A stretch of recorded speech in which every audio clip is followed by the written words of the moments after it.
ଶଳା କେତେ ମାଙ୍କଡ ବି ମାଳ ଶଳା ସବୁ ଆମ୍ବ ଖାଇସାରିଲେ। ଶଳା ଶ୍ୱଶୁର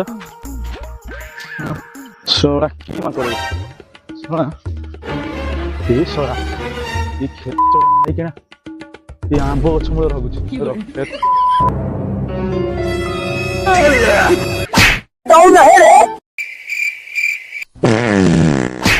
କିଏ ସେ ଶଳା ଝାଡା ମତିଆ?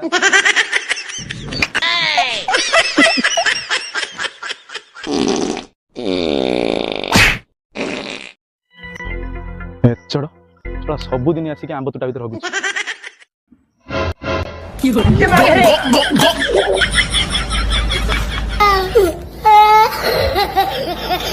Ha ha ha!